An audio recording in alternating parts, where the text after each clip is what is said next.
welcome back to Newcastle Fans TV. I am joined by the Matthew Raisebeck, the BBC Radio Newcastle commentator.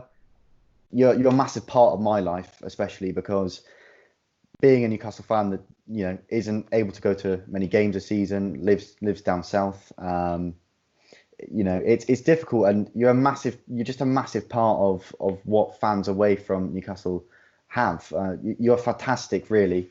But the way you bring the game to life with your voice alone, you animate the game for us, you paint pictures in our minds.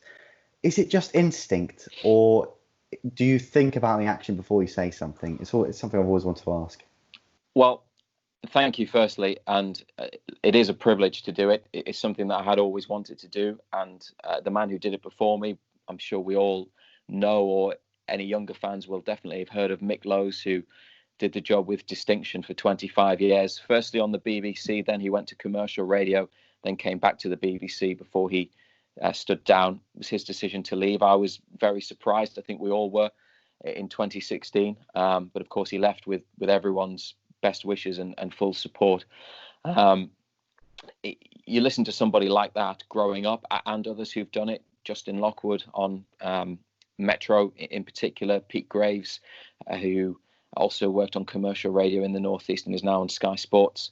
They make it sound easy, and it's not easy, but I think they will always tell you that there are a few things, as I've learned as well, that can help you do the job as best as you can. And preparation is key, but when you talk about that, how do you get into it in terms of bringing the game alive? You can't really prepare for any specific situations in matches because you're not in control of what happens on the pitch. You're there to, I suppose, react to it.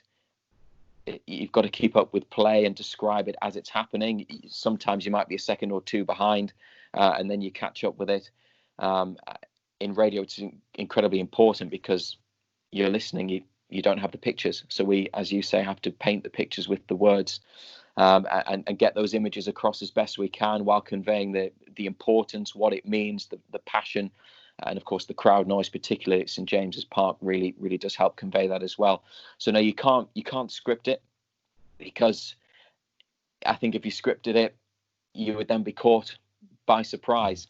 You could think Newcastle might be playing a much lower league team and think that this will be easy. There'll be a few goals, try and have a think about how it might go, but you can get a massive shock, just as you can like last season when we were playing Manchester City, 1-0 down inside a minute. You might think, okay, well, this will just be a procession for them.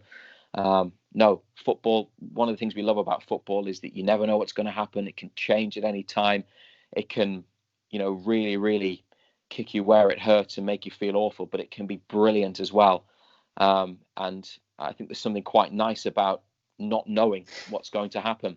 So no, we don't have anything scripted in terms of the game. There are some key things I think that go into a game, especially on the radio.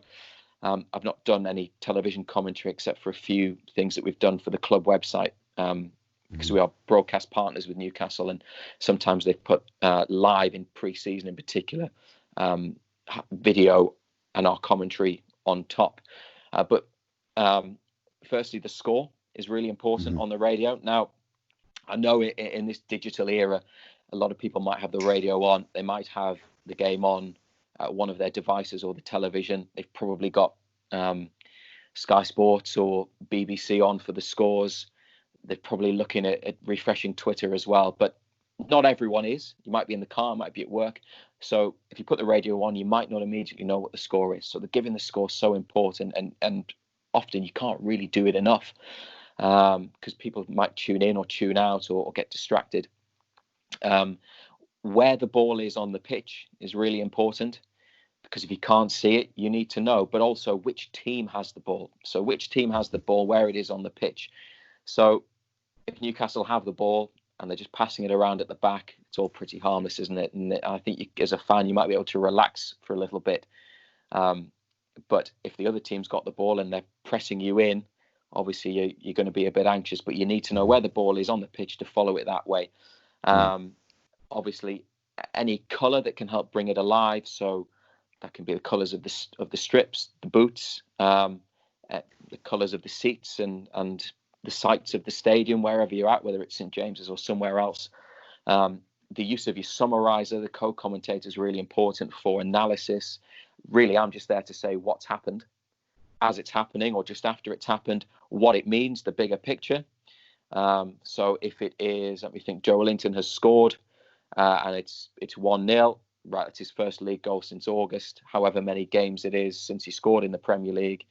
But Newcastle are 1-0 up after however many minutes, and maybe a little bit about the goal. And then in my case, it's John Anderson. He'll come in and say why that happened.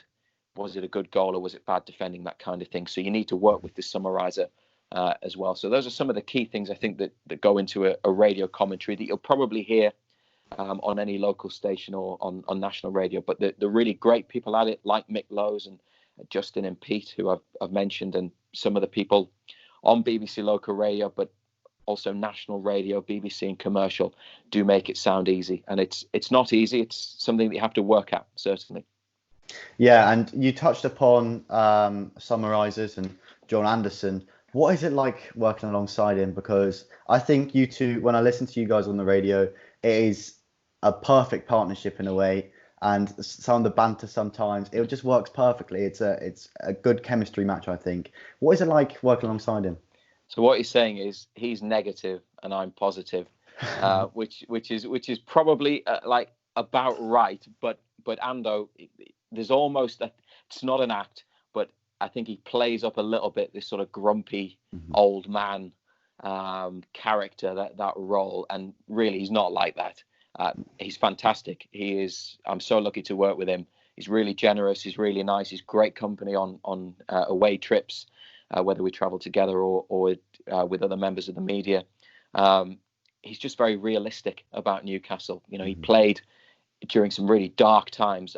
You know, for a lot of supporters, the last few years have been as bad as it gets. But anyone a little bit older, anyone older than me, will remember the 80s. And, you know, some of those fans might say it was worse then than it is now. So he was around during that. He's been around during the good times as well. So he's seen a lot. He's very pragmatic about Newcastle, but he's desperate for them to succeed. As a defender, he's really good tactically with Newcastle. And one of the players that he often gets told that he has a bit of an issue with is Yedlin, but nothing personal, but just that was his position, right back. He did play in other areas of the back four as well, but so he knows that position well. So it's really good, I think, to have somebody who understands the defensive side of the game, especially given the way that Rafa Benitez set Newcastle up and how they were so well drilled and everyone followed their role really, really well. He's really good at working that out and breaking that down for us. And I learned a lot about the game from listening to him. He's got a great voice as well. A lot of people, you know, love the Irish accent, understandably. You know, there's a lot of authority in the way that he speaks because he's been around football all his life. He's fantastic. And I think sometimes with ex-players, there might be a case of that they're getting into the media. They're not really sure. But with John, he's done it for so long. Probably, I think it was the early to mid 90s after he retired through injury. And he was only in his early 30s when he retired from football.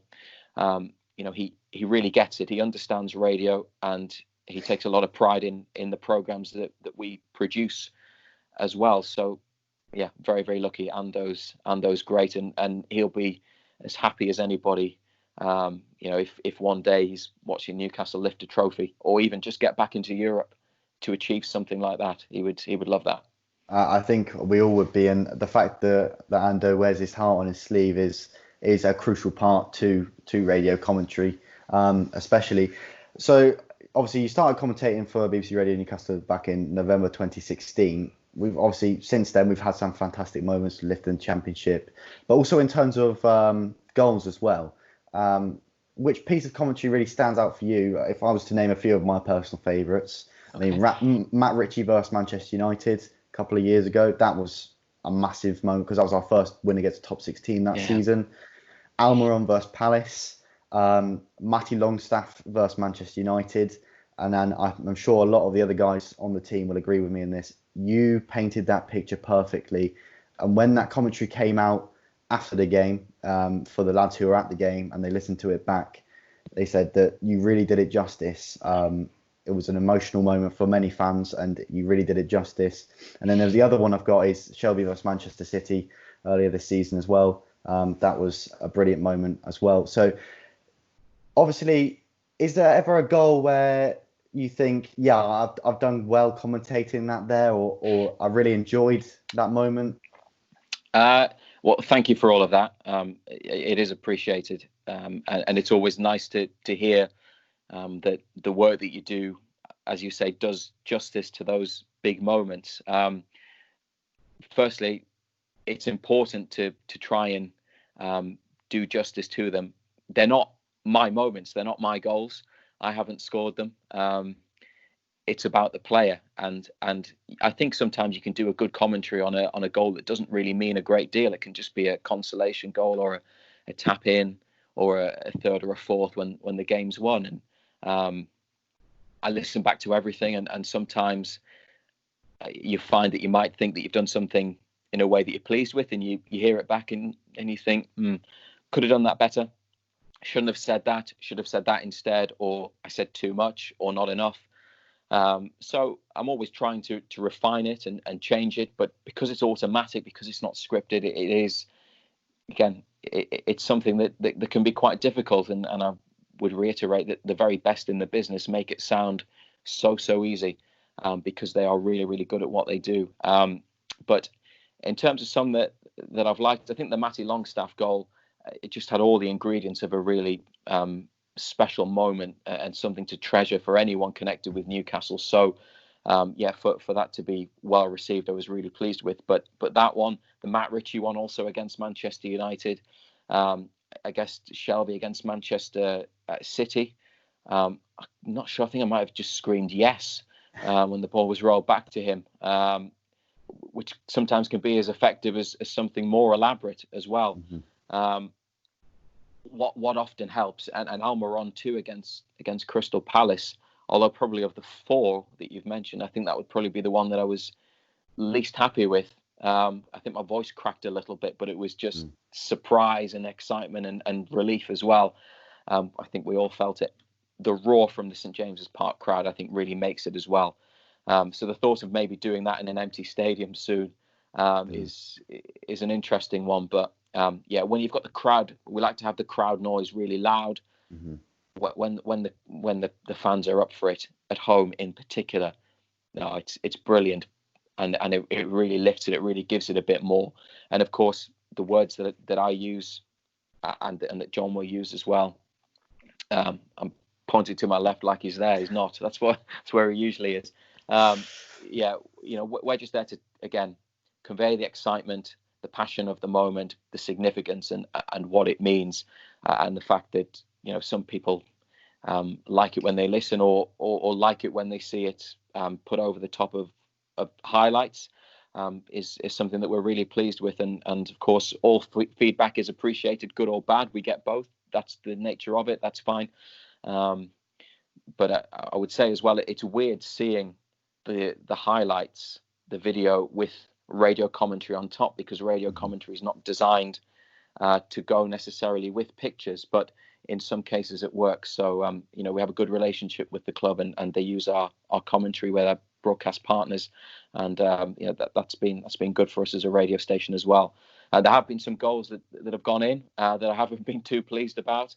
The Everton one, the comeback, the Lejeune one, it was chaos, and I listened back to it, and I thought it was described in a way that was chaotic as well, and reflected the madness of what was going on. And the more I listened to it, the less I liked it. But it's probably been, along with Matty Longstaff, that the goal that most people have sent me messages privately and said, really, really enjoyed that. What a great moment. So it's strange, isn't it? We can all have our opinions on it, but there's been some great moments over the last few years, and hopefully we'll have some more before too long as well. We've been lucky, even though it's been hard at times the last few seasons. There've been some real highs, games, moments, goals that we won't forget. Definitely. And you touched on Everton just a minute ago. What was it like to to commentate on that moment, because when we scored that goal, when I was listening to you guys on the radio, I just burst out with laughter because I couldn't believe what I'd just heard, and I couldn't believe what had just happened. What was it like for you? Could you believe your eyes? What was it like? I'll mention Ando again because he said when the free kick was given, it was near halfway. I think it was in the centre circle. I'm sure he said something like they could get an equaliser here, and Everton just sunk back. They just retreated, and then we were watching it, and Fernandes hit the post, but at the time I didn't realise that he'd hit the post. I think I thought it had been blocked, and it was so hard to see what was going on in the box. And I think I may have mentioned Hayden knew he had a shot. I think the goal was initially given by some members of the media around us to Isaac Hayden. And then Lejeune scored it, and we just didn't know.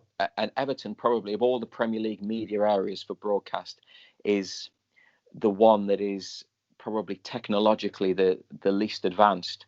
It's really tight. A lot of it's old and wooden. It's a great old ground, and we do like going, but there were only a couple of replay screens, and it was in two sections. And the one in our section we couldn't see because everyone was standing up, peering over, trying to have a look at it. So we didn't know for maybe 30 seconds who'd scored. But just watching it happen, it was just shot, blocked. And it's hard to really keep up with that because you're talking really quickly. So, yeah, it was just madness. And it was all a blur after the game.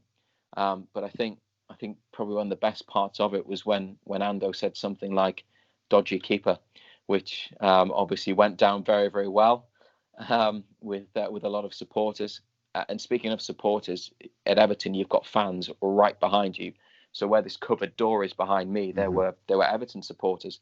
We were on the back row of the media section, and I mean they were very, very loud. They're very, very nice, perfectly harmless. The language wasn't bad or colourful, because obviously we're not intending for any bad language to go out on the radio.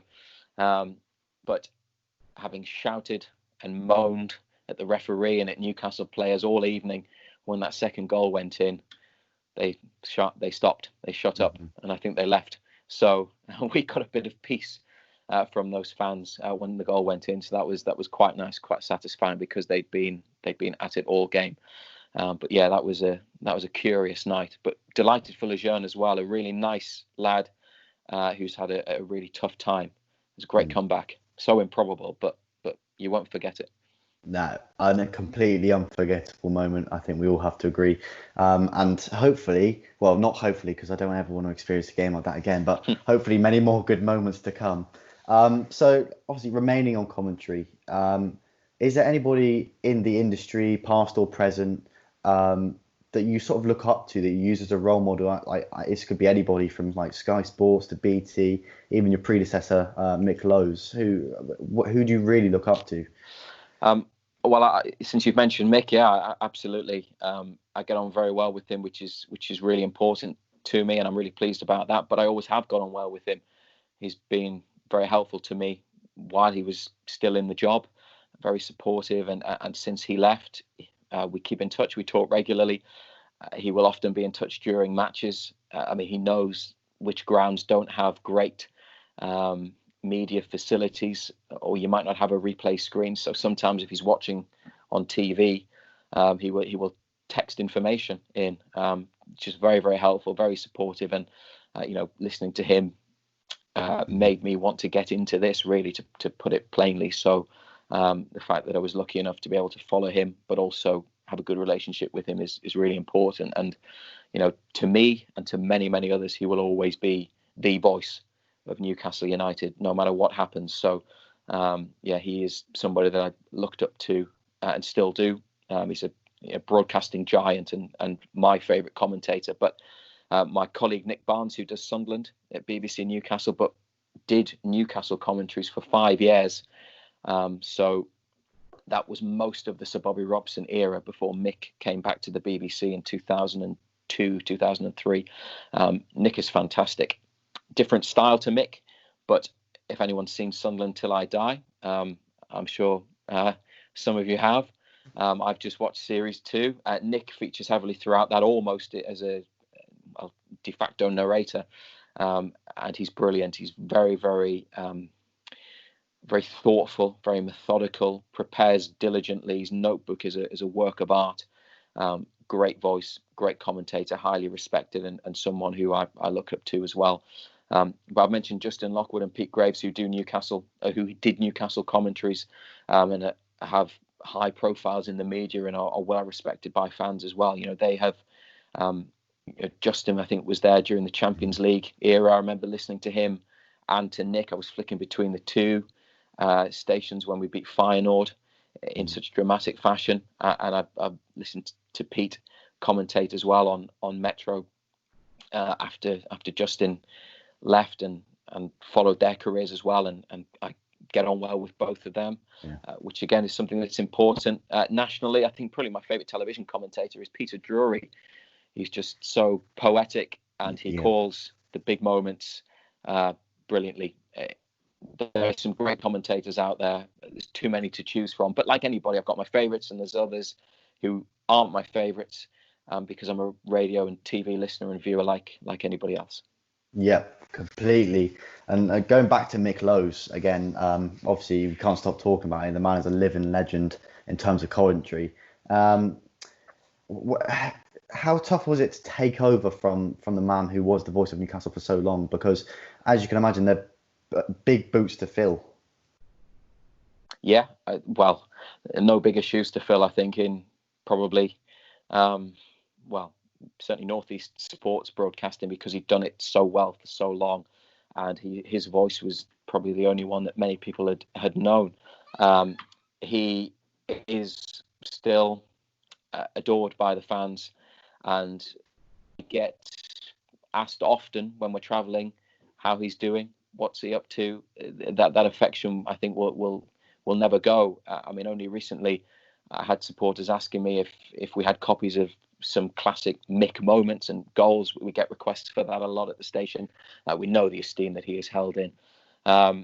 It was daunting to an extent, but also just exciting. And he made it really easy for me, as easy as he could, because he was very supportive. And when he was leaving, I was as shocked as anybody was. I didn't expect it, but it was all his decision. I can't speak for him, but he was clear that it was his decision, and he chose the time and all the circumstances about his departure. And I worked on the tribute for him that we put together on the radio, and I got some big moments from over the airs, and I listened and I thought, this is a really tough act to follow. I knew that anyway, but when you hear everything in so much detail, it just hammered home that message. But I think to show how respected he was in the game, not just by the radio audiences. Alan Shearer agreed to come on the radio live to talk to us on Mick's final day. You don't get a name like that without having a good reputation and being admired throughout the game. And former players, current players, former managers, Rafa Benitez, all had great things to say about him. So I know he's missed. We all loved listening to him, but the one thing I can say, and we've probably seen him pop up on various social channels talking about Newcastle in the last couple of years, that he still cares. He's still very passionate and still wants the club to succeed, as we all do. And I'm sure if and when there's a big moment in the years to come, he'll be there, just like all of us, enjoying it. Yeah, and just the man himself, Mick Lowe's. Just one more thing while we're on this subject. Obviously, you talked about Mick in maybe older matches or classic matches, and other commentators that you've mentioned. Is there any particular match in which you would have liked to have commentated on, a classic match in which you would have possibly, really have liked to, I don't know, expand on? Yeah, I think one of my biggest hopes is that the club can get back into Europe in the near future, whenever that may be. It could even be next season if things resume and there is a cup run that continues all the way. Maybe we're dreaming a little bit by saying that, or maybe I am dreaming, but it could happen. So I think back to some of the big European nights. Obviously I wasn't there for any of the Champions League matches in the early 2000s. Couldn't get a ticket, watched them, listened to them. Did both for those that were actually on ITV. Inter Milan in the San Siro being one of those. So I think it would have been great to have been at a really, really big game at the top table of European football. That I think that is probably the kind of thing that I hope will come back. And of course, there've been some huge games, some huge moments as well. Things like record-breaking goal and did it superbly, did it perfectly. Those are the big moments that I think you hope for when you're covering a club, when you're commentating. That you want to be there for, you want to be around. But winning the championship on the final day of the season in the manner that they did in the last couple of minutes was something unforgettable. Now, without sounding arrogant about Newcastle, we don't feel that our club should be doing that. We want the club to be competing at the top end of the top table, or at least trying to compete. Just go back to that banner that was held up in an away game in the Alan Pardew era. We don't demand a team that wins. We just want a club that tries, or words to that effect. And I don't think anything has summed up better ever the ambitions of the fans. But that championship success, no, that was great. So I was so glad that I was there for that. And just quickly on that, one of the beauties of live radio is that it's so immediate. And we had a reporter at Villa Park that day. So Ando and I, the third goal had gone in, and we knew that I think Villa were a man short. They'd had players sent off. Brighton were winning, and we have a headset, proper headphones on, and someone talks to us throughout the game from the studio, and I got it in my ear. Goal at Villa Park. So I thought, okay, well, Brighton have wrapped it up. We've gone 3-0 up. Brighton will be getting a second goal. And then our reporter said it's an equaliser. We just couldn't believe it. I mean, we wanted to shout and scream. We couldn't, obviously, because our microphone was on, but we were holding up 1-1 to the fans next to us. Some of them shaking their heads, others went to their phones. And that moment, or those 2 or 3 minutes, I think we all knew then when the fans found out, the atmosphere just went to another level. It just rocketed. It was amazing. So, that's something that I'll always remember. But yeah, if there's anything I could have been at, probably one of the Champions League games, maybe Juventus at home when Andy Griffin scored, or the San Siro, or something like that. Definitely. The championship season was a massive one for me as well. That last day, there was all sorts of noises coming out of this house because, as you can imagine, complete euphoria. Yeah. But to finish up, what sort of advice do you have for maybe someone my age or a little bit older that wants to get into football commentating? What should they do if they're thinking about doing this one day? Well, I would wholeheartedly encourage it. The media is changing, but I think radio is as strong as ever. And I know that the way that we follow football now is different to when I grew up in the late 90s and early 2000s because of social media and because there's just more football televised than ever. But I think radio as a medium is a uniquely intimate way to follow a game of football. And I would always champion radio, but I know that the media is broad and is wide, and television is just as appealing to some people. So what I would say is, if you've got a passion for it, then indulge that passion. Don't be ashamed about it, and really, to give yourself the best chance, try to have, I think, an idea of the area of the media that you would like to go into. But if you change your mind, that's fine. I thought that I would probably never end up getting to work in radio, and maybe I would end up being a writer for a newspaper or a magazine. But as soon as I got into the BBC, my mind was made up. That was really what I wanted to do. I'd never thought I'd get the chance. And then when I got there, I thought, yeah, I want to stay here. So if you are probably university age, you don't have to be at the age where you're studying. You might be a little bit older and come into it a bit later. That's also fine. It's not a race, really. Some of my colleagues at the BBC who are on air arrived into the media in their late 20s, some of them a little bit older. Try to get some advice, speak to someone in the media, whether it's a writer, broadcaster, even if it's behind the scenes and you want to be a cameraman for television or you want to be a producer, through social media or email somebody who is in the industry to ask them for some advice and for some tips. Experience is really important. I'd say experience is arguably in the long run more important than qualifications, but if you're studying or you want to study for a media degree or a journalism course of some nature, then please do follow it through, complete it, get your qualification. But experience is crucial. So contact whichever part of the country you're in, local BBC radio station, or try Sky Sports, ITV, BBC television, websites. Just try to get in somewhere that would be somewhere where you think you would like to work, because a lot of it's about getting your face seen, your name known, making up contacts in the industry. And if you can get to know people and spend time with them and show that, yes, you might be young and inexperienced, but you're knowledgeable, you're passionate, you're willing to work hard, that will get you noticed and that will get you respected. And you might have to do work for free.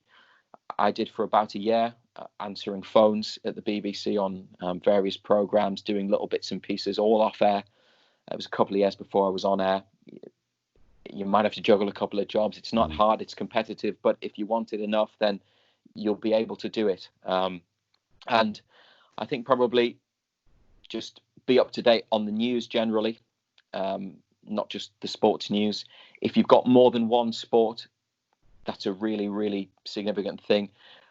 I could probably only really do football. There's a couple of other sports that I really like as well, but some broadcasters, some really good broadcasters in the BBC, Conor McNamara on 5 Live, does football, golf, rugby union, and others equally brilliantly. John Murray, the BBC's football correspondent, who's from Northumberland, he does the golf, he does a lot of Olympic events, and he's one of the top men for football. So if you can do more than one sport then I think that's a good thing also. But I think the key things that you need are passion, knowledge, and determination, and a willingness to work hard. But try to get some experience, work experience somewhere. Try to get to know people in the media, and then take it from there. But if you haven't got a degree and you're just doing something like community radio or hospital radio, that's a really good way of practicing, trying, getting a portfolio of work. If you've got a demo of something that you've recorded on video or audio, if you've done a radio show somewhere, send it in to the BBC or commercial radio or to television. Ask for some feedback, because people in the industry will be happy to help, because everyone had to start somewhere. Everyone was helped by someone at some point. So I think you'll find most people would be reticent to any request. Happy to respond to any requests for any feedback or help from anyone. And obviously, good luck. And I say to anyone watching this, if they want to contact me on Twitter and they're just after some advice generally about the media, if they're thinking about getting into a career or they're looking for ideas, opportunities, please do get in touch. I'd be happy to help and respond. Thank you very much for those words, Matthew. And it's been an absolute pleasure, can I just say, to have you on. You'd be welcome back anytime. So this has been Matthew Raisebeck, BBC Radio Newcastle commentator. Thank you very much, guys, for watching. I'll see you next time. Cheers. Bye-bye.